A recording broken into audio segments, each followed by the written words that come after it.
be a classic SEC grudge match. Hey, Sherelle. Yes, sir. Go back to your prediction because I'm recording now again. Tell us. Okay. Go back to where you started in your prediction so I can at least have it on YouTube. I've got Alabama putting out a close game in the fourth quarter, 27-24. Pulling it out in the third quarter, fourth quarter. Fourth quarter. Y'all, I think. Damn, Sherelle, come on, man. This defense y'all got and the offense has been clicking. I mean, hell, I'm about beginning to believe like Pat Dye. This looks like a 20-point game. Well, dang, Rick, I hope you're not putting your money on it. No, sir. Oh, no, not Houston Nutt. No. And I don't know how much I put stock into Pat Dye. So. Yeah, and even in the SEC, Ole Miss is not playing to where they should be, and Alabama's coming in fired up and great, and just they don't look like they've made any mistakes all season. But it doesn't matter what team you go to another team's field, it's tough. And even though Alabama went and beat the crap out of Kentucky, there were some times where Kentucky looked like they were finding a chink in the armor at Alabama, and I was like, that's true. That's true. That's a good point, man. Every week, people are learning more things about each team, and I'm hoping Ole Miss can turn some of that into some points, because, God, we need a good win in that program. If Ole Miss doesn't get this win, and I'm serious, their program is going to take a serious fall in the next year. A serious fall? Well, yes, dadgum, man, y'all recruited 37 players just last year.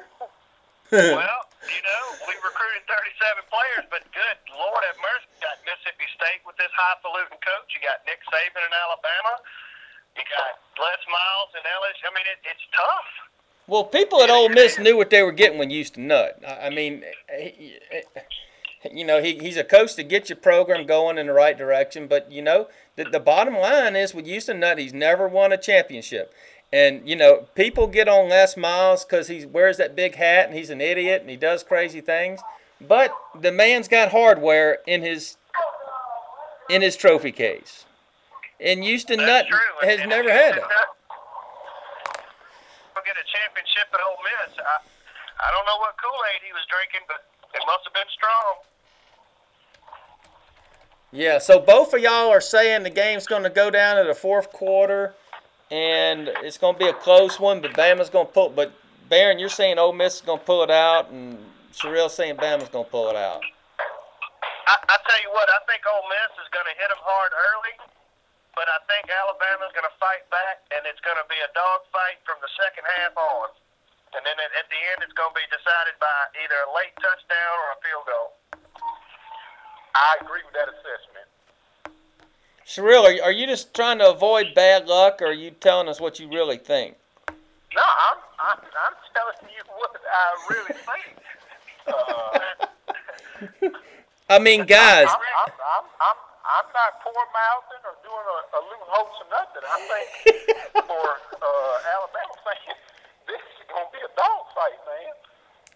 Yeah, now see, we hope it's a dogfight, but Rick, I don't know if you know this, but Alabama has taken advantage of every team they've played's mistakes. That's true. That's true. That's what they do. do. Look at Ole Miss. I mean, it sets up perfectly for Alabama. If Ole Miss comes out there and Jevin Sneed pulls 3 dang interceptions out of his pocket in 3 consecutive series, it's going to be a long night. Well, Barron, I think you're absolutely right. Turnovers will be a key to this game, and Alabama has taken advantage of every mistake their opponent made and has not made many themselves. So that's really been the Alabama playbook so far this year. Take advantage of other people's mistakes. Definitely. Well, I mean, I've been following Saban since 2001, and I've never seen his teams play this many complete games in a row on offense and defense and special teams and everything else. I mean, we can go through the stats. Alabama's right up there at the top of just about every category. I really think Alabama's got something special brewing this year. I've never seen a Saban-led team act like this, ever. You know? Well, and I guess that gets back to my opening point. Yeah, Saban's been in this type of situation, so when is it going to end? Yeah, well, it's got to end sometime, you know? Right. So, I don't know. I mean, I might as well throw my prediction in here. I mean, damn. I think Ole Miss is going to beat either Alabama or LSU, but, you know, I can't see them beating Alabama this week. So I guess I'm going to have to say Ole Miss is going to beat LSU down the road. But, I mean, I can't even find a chink in Alabama's armor. Nothing. I mean, what happened? All right, they lost Dante Hightower. Okay. Plug the next guy in, the next 5-star recruit in, you know? Yeah. So, you know, I hear what you're saying, Barron, and I hear what you're saying, Sherrill. I guess y'all being conservative, but I mean, no, I'm not, man. I'm telling you what my gut feeling on this game is. It's a lot of Alabama fans better get ready for a heart-wrenching afternoon on Saturday. So basically, to the final play. So basically, what both of you guys are talking about is Houston Nutt's magic in these underdog roles when he's down and out, and everybody's talking bad about him. Because you know that Ole Miss program has been talked down on for weeks now. I mean, what, it's been 2 or 3 weeks? Oh, it's been hell. It's been hell. And let me tell you, Alabama's done a great job of staying on top and taking the hits, you know, and proving to the people in the media, you know, the crappy-ass media, you know, there really should only be 1 through 3, and then the 4 through 20 is just retarded. I mean, you know, you got teams that are ranked up there, and it's just, it plays with their head. And I think Ole Miss got the big head disease, and that hair just kind of, that bubble popped with Steve Spurrier. Oh, yeah. I mean, LSU got it before. Alabama's got it before. Cal got it this year. I mean, hell, that high-ranking, top 5 ranking can get a team, you know. Especially when you hadn't been there since 1970.